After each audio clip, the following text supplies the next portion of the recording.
વિરામ બાદ આપનું બુલેટિનમાં પુનઃ સ્વાગત છે। સમાચારમાં આગળ વાત કરીએ તો સુભાષ બ્રિજને લઈને મહત્વના સમાચાર સામે આવ્યા છે। અમદાવાદના સુભાષ બ્રિજ અંગે મહત્વના સમાચાર સામે આવ્યા છે। બ્રિજની ચકાસણીની કામગીરી પૂર્ણ થઈ છે। જુદી જુદી એજન્સીઓ દ્વારા તપાસ કરાઈ છે। મુખ્યમંત્રીને હવે આ રિપોર્ટ તપાસ અંગેનો રિપોર્ટ છે સોંપવામાં આવશે। અમદાવાદના સુભાષ બ્રિજ અંગેની મહત્વપૂર્ણ માહિતી સામે આવી છે। બ્રિજના ચકાસણીનો જે કામગીરી છે પૂર્ણ થઈ છે। જુદી જુદી એજન્સીઓ દ્વારા તપાસ કરાઈ હતી।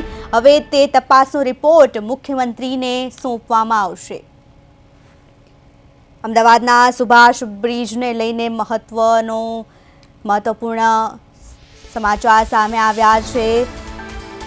બ્રિજના જે કામગીરીનો જે રિપોર્ટ છે અલગ અલગ એજન્સીઓ દ્વારા કરાયો છે, પૂર્ણ થયો છે। હવે રિપોર્ટ મુખ્યમંત્રીને સોંપવામાં આવશે। બ્રિજની ચકાસણીનો રિપોર્ટ પૂર્ણ થયો છે। જુદી જુદી એજન્સીઓ દ્વારા તપાસ કરાઈ છે। મુખ્યમંત્રીને આ રિપોર્ટ સોંપવામાં આવશે। બ્રિજ અંગે તમામ માહિતી પૂર્ણ થઈ છે। હવે મુખ્યમંત્રીને તપાસનો રિપોર્ટ સોંપવામાં આવશે।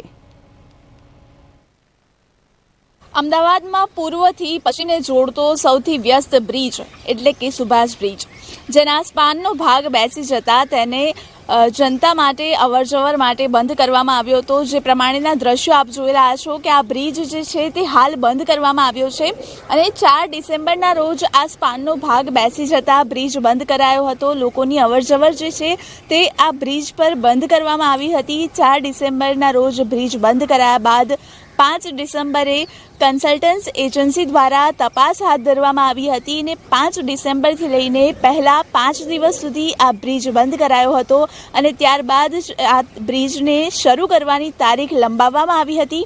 25 ડિસેમ્બર સુધી આ બ્રિજને બંધ રાખવામાં આવતો હતો। ત્યારે હવે આ બ્રિજને લઈને મોટા સમાચાર આવી રહ્યા છે કે આ બ્રિજ જે છે તેનું જે તપાસની કામગીરી છે તે પૂરી થઈ ગઈ છે અને ત્યારબાદ હવે કોર્પોરેશનને આનો રિપોર્ટ સોંપવામાં આવશે અને ત્યારબાદ કોર્પોરેશન દ્વારા મુખ્યમંત્રીને આનો રિપોર્ટ સોંપાશે અને મુખ્યમંત્રીની અધ્યક્ષતામાં એક હાઈ લેવલ બેઠક બેઠશે અને એ બેઠકમાં નિર્ણય લેવાશે કે આ સુભાષ બ્રિજ જે છે જેમાં લાખો લોકો રોજના અવરજવર કરતા હતા તે બ્રિજ ક્યાં સુધી શરૂ કરવામાં આવશે।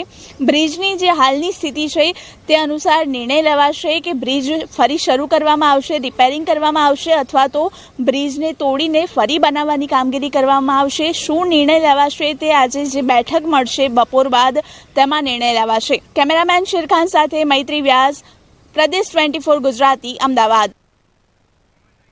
અમદાવાદના સુભાષ બ્રિજને લઈને મહત્વના સમાચાર સામે આવ્યા છે। હવે એ કામગીરીનો તમામ રિપોર્ટ છે પૂર્ણ થયો છે। તપાસનો તમામ જે રિપોર્ટ છે હવે મુખ્યમંત્રીને સોંપવામાં આવશે। અલગ અલગ એજન્સીઓ દ્વારા રિપોર્ટ તૈયાર કરાયો હતો। મુખ્યમંત્રીને હવે આ રિપોર્ટ સુપરત કરાશે। સીએમની અધ્યક્ષતામાં મળેલી બેઠકમાં સુભાષ બ્રિજને લઈને નિર્ણય લેવામાં આવશે।